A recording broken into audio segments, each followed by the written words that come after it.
తెలంగాణలో విద్యా వ్యవస్థలో కీలక మార్పులు చేస్తోంది కాంగ్రెస్ ప్రభుత్వం. ఒక మాటలో చెప్పాలంటే తెలంగాణ విద్యా వ్యవస్థని మేము ప్రక్షాళన చేస్తున్నామంటూ సీఎం చెప్తున్నారు.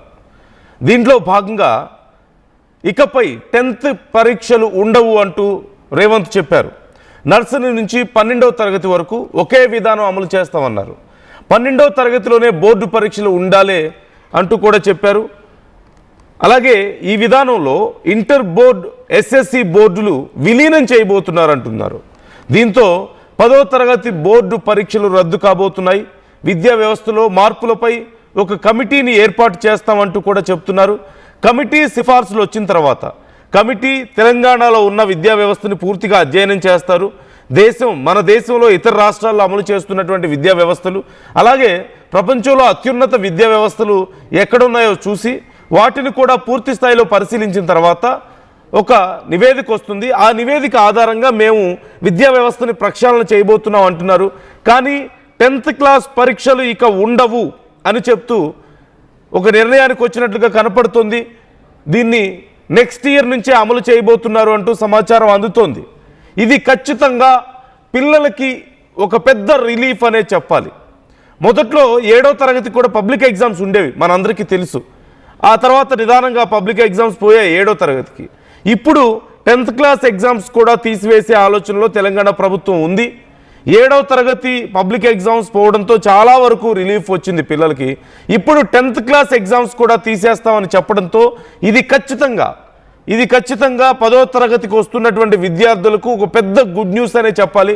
And of course in general అందరూ కోరుకుంటూ ఉంటారేమో, మాకు కూడా ఇలాంటి అవకాశం ఏదో మాకుండుంటే బాగుండేదని ఇప్పటికే 10th క్లాస్ అయిపోయిన వాళ్ళు కోరుకోవడంలో పెద్దగా ఆశ్చర్యపోవాల్సిన అవసరం కూడా ఉండదేమో. ఎందుకంటే మార్కుల కోసం, ర్యాంకుల కోసం విద్యార్థుల్ని ఎంత దారుణంగా రుద్దుతున్నారో మనకు తెలుసు. వాళ్ళ నెత్తి మీద కూర్చొని ర్యాంకుల కోసం రోజులో 16 గంటలు 18 గంటలు చదివిస్తూ 10th క్లాస్ ర్యాంక్ అనేది ఏదో జీవితాన్నే మార్చేస్తుందన్న స్థాయిలో విద్యార్థుల్ని ఎంత నరక యాతన పెడుతున్నాయో స్కూల్స్ మనకు తెలిసిందే. అండ్ ఈవెన్ పేరెంట్స్కి కూడా ఇది చాలా ప్రెస్టీజియస్ ఇష్యూ. కాబట్టి ఇక నుంచి 15 ఏళ్ల వయసు కదా మహా అయితే 10th క్లాస్ అంటే, 15 ఏళ్ల వయసులోపే గతంలో 7th క్లాస్ కూడా ఉండేవి ఎగ్జామ్స్, ఇప్పుడు అవి లేవు అఫ్కోర్స్. ఇప్పుడు 10th క్లాస్ కూడా ఈ చిన్న వయసులో క్వాలిటీ ఆఫ్ ఎడ్యుకేషన్ చాలా ఇంపార్టెంట్ అని తెలంగాణ ప్రభుత్వం భావిస్తోంది.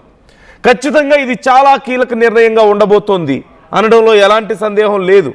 అంటే ఇప్పుడు స్కూల్స్ అండ్ కాలేజీలు కాస్త ఈ మార్కులు లేదంటే ర్యాంకులు వెంబడి పరిగెత్తకుండా, వాళ్ళని టార్చర్ చేయకుండా చాలామంది పిల్లల్ని కాస్త ఆడుకోవడానికి అవకాశం కల్పించడము, వేరే యాక్టివిటీస్ మీద, కరిక్యులర్ యాక్టివిటీస్ మీద లేదంటే ఇంకేమైనా ఆర్ట్స్ మీద ఫోకస్ చేయడానికి, వాళ్ళ స్కిల్ని పెంచడానికి అవకాశం ఉంటుందేమో.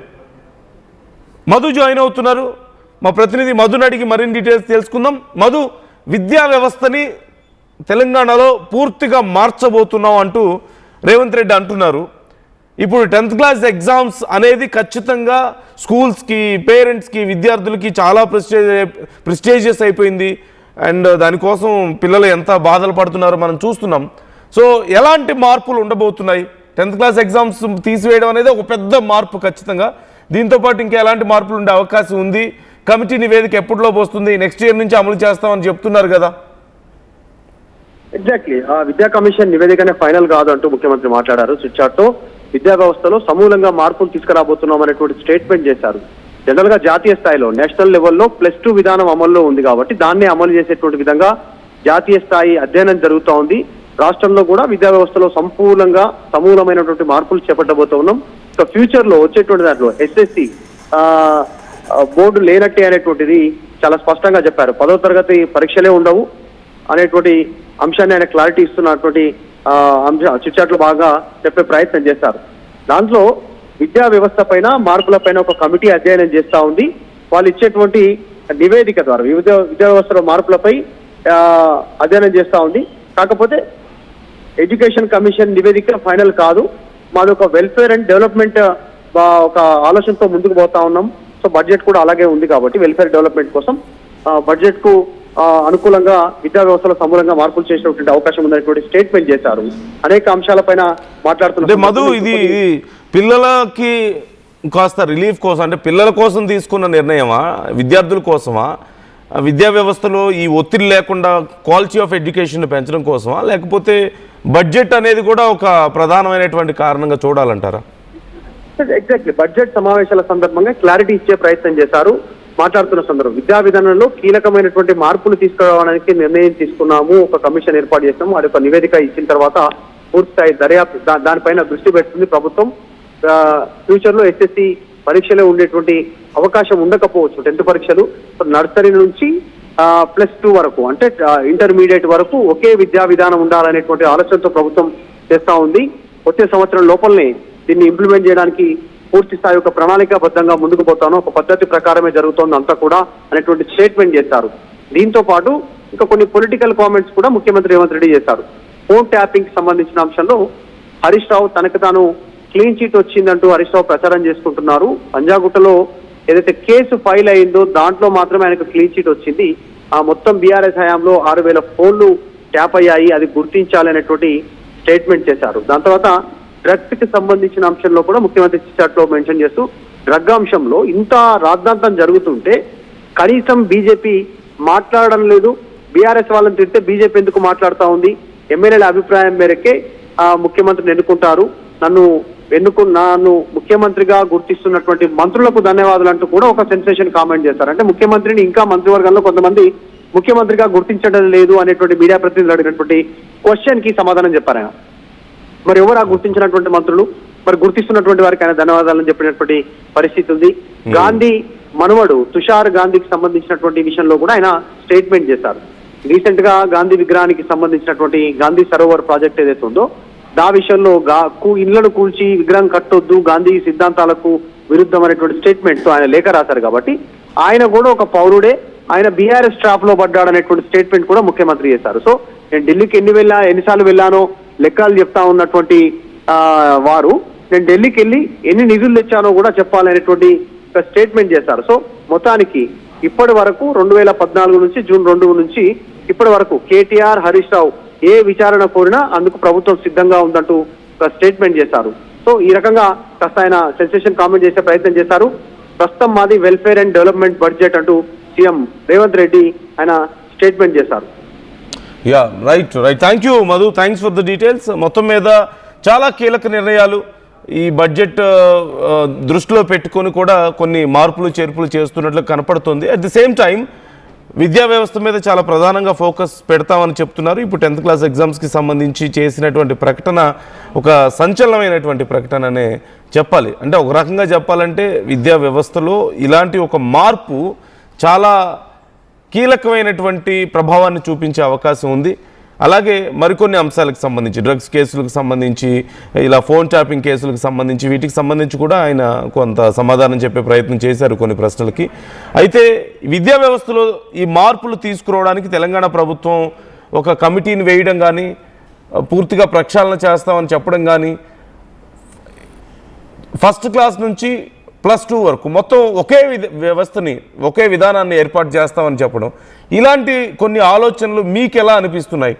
10th క్లాస్ ఎగ్జామ్స్ని తీసివేయడం అనేది పిల్లలకి మంచిదా కాదా?